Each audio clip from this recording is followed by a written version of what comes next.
She's been sitting in a chair for quite some time with a very bad back. A few weeks I went down to see her, and this is the day after. She couldn't walk the day before, and the day after, this is her. И няколко седмици тя беше прикована на стол, не можеше да се движи. Аз отидох да я посетя и това е тя на следващия ден.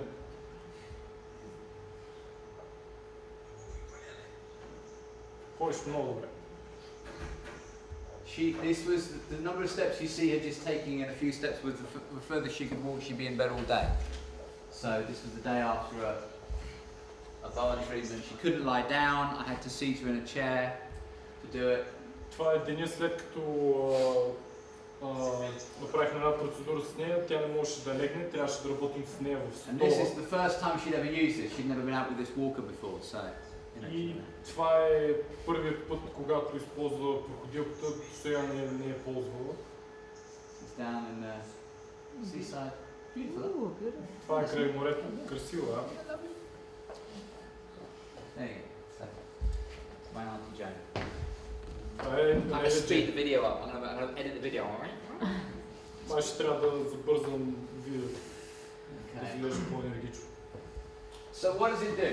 So this year we are going to move from the past, and we're going to rename the Bowen technique as we teach it to a different name, which is going to incorporate the fascial aspect of it.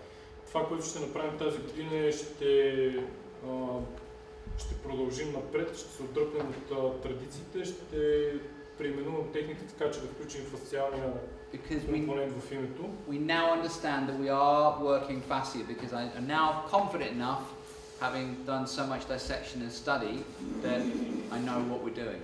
Защото сега вече съм достатъчно уверен, правил съм достатъчно дисекции и съм работил достатъчно, за да съм убеден в това, което правя.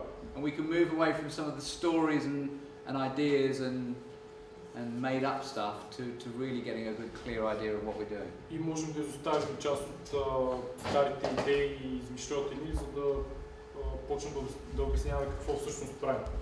So when we release fascia, and I'll explain to you in a minute what fascia is and why we release it, we get an automatic increase in blood supply, but fluid supply in general. Когато освободим фасцията, след малко ще говорим какво е освобождание, какво е фасция. Когато освободим фасцията, получаваме увеличено кръвообращение и като цяло увеличен приток на флуиди. So this is what I was saying a minute ago. It creates an autonomic nervous system and a central nervous system dialogue.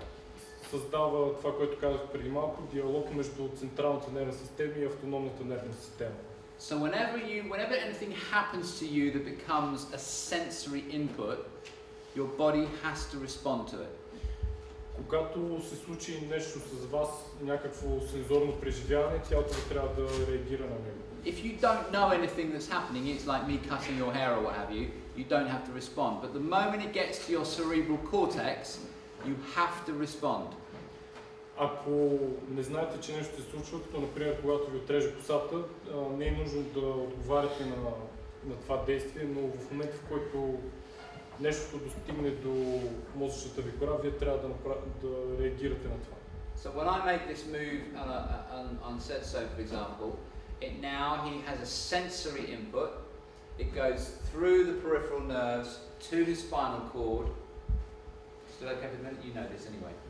Meets neurotransmitters and is then transported through the cerebral spinal fluid with neurotransmitters to the hypothalamus of the brain. Когато, например, дойде присъствие и направим такова движение, това преминава през периферната му нервна система до гръбначния мозък, чрез невротрансмитерите и тогава минава нагоре през таламус?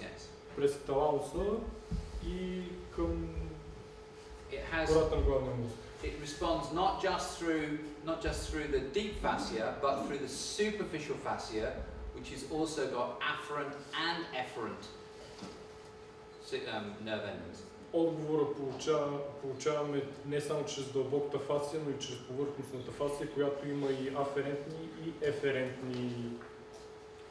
So now when it gets to the brain, the brain can decide, the thalamus can decide what type of sensory input this is.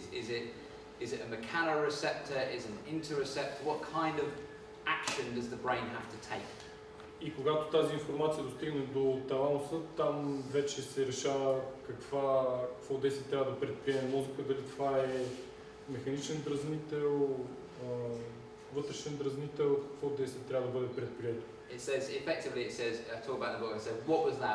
What do I have to do? Was it hot? Was it cold? Was it painful? Was it, you know, what's my appropriate response mechanism? What do I have to do here? На практика това, което се случва е започва да се задават тези въпроси. Това топло ли беше, студено ли беше, твърдо ли беше, какъв би бил подходящия отговор на това действие. Now because I've now left the room after 2 or 3 moves, there's time for that response to take place. И след като съм напуснал стаята след 2 или 3 движения, оставям време всъщност този отговор да бъде извършен. If I just kept on doing loads and loads of moves, then the brain and the central nervous system will be flooded with sensory input. И всъщност ако продължавам да правя движение след движение, в крайна сметка мозъкът ще бъде залят от сензорна информация. But there's a zone for that to take place. There's a space now for this dialogue to take place. Sometimes the pain in the area, say for an ankle or an elbow, might be registered and switched off immediately because of that closed circuit that goes on. Просто трябва да оставим място този диалог да се случи. Понякога, при болка, например, в глезена или в лактия, болката може да изчезне веднага поради това късо съединение, което се получава. But information always has to be interpreted. I speak English, it goes to the brain.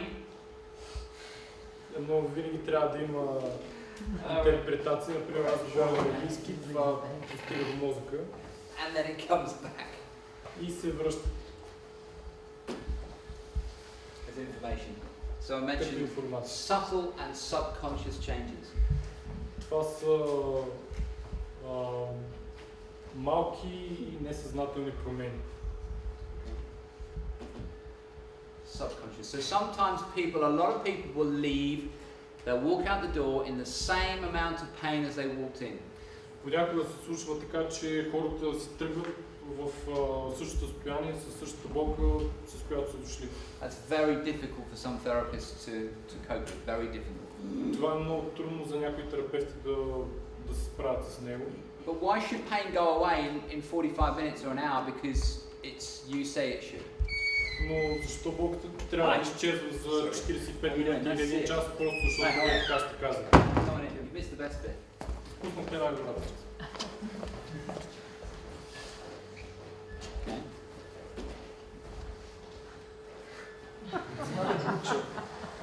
Okay. Butcher. Another one. Another butcher. Who's the other one? Oh, I'm the butcher. Are you a dissector, are you? You're a prosector. You're an anatomy lecturer, demonstrator. Преподавател по анатомия ли си? Cool. Got some pictures to show you. Имам няколко картинки да ти покажа. What's talking about? За какво говоря? The pain. Oh yeah, so they walk out in the same pain as they walked in, but if you're trying to change the pain in your terms, it's not about them getting it right, is it? Те се тръгват със същата болка, с която са дошли, но всъщност не може да промените болката според вашите правила. Тогава те не биха свършили работата. The most common response that people will come back with the second week is най-честият отговор, когато се връщат хората втората седмица е такъв. I don't think it was anything to do with what you did. The pain sort of went away by itself. Не мисля, че има много общо с това, което ти направи, болката просто си намалява и изчезва. Hang on, you had that for 10 years? И така те е боляло от 10 години? I wish I had $1 for every time I'd heard that. Ще ми се да получавах по $1 всеки път, когато чуех това. My back didn't hurt this week, but I didn't do this. Гърба не ме болеше тази седмица, но аз не съм правил и така. So it just seems to trigger this response where pain responses go away, things change, and people forget, even if they've been in pain for a long time, it's now replaced with some other piece of rubbish. болката постепенно намалява и хората просто не забелязват, защото болката е заменена с някаква друга глупост. They said to you, if I could just get rid of my back pain, my life would be great. Те ви казват, само да може да се отърва от болката в гърба, живота ми щеше да бъде страхотен. And they get rid of their back pain, then a credit card bill comes along, and that's what they're worried about now.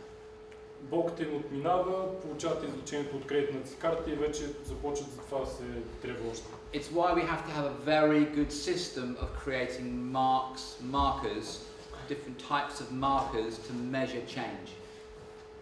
Това е причината, поради която трябва да имаме много добра система от маркери, от начин да измерваме промени. If you're doing treatments, the only single thing that tells you how good you are the notes that you've written. Nothing else. Nothing else counts. Единственото нещо, което ви казва колко добри са вашите процедури, са вашите записи. Записки, нищо друго. I would guarantee you that most of them aren't good enough. И ви гарантирам, че повечето от вашите записки не са достатъчно добри. And it's, you know, anyway, it's another subject. Това е съвсем друга тема. So, types of fascia. The first type of fascia, видовете фасция. Първият тип фасция е, we're going to call it the superficial fascia, the adipose or the pannicular layer. това е, което наричаме повърхностната фасция с подкожните мазнини. Now, if you are somebody that is a fat person, ако, например, сте дебели, then the guys in the dissecting room don't like you because you've got a lot of this stuff. тогава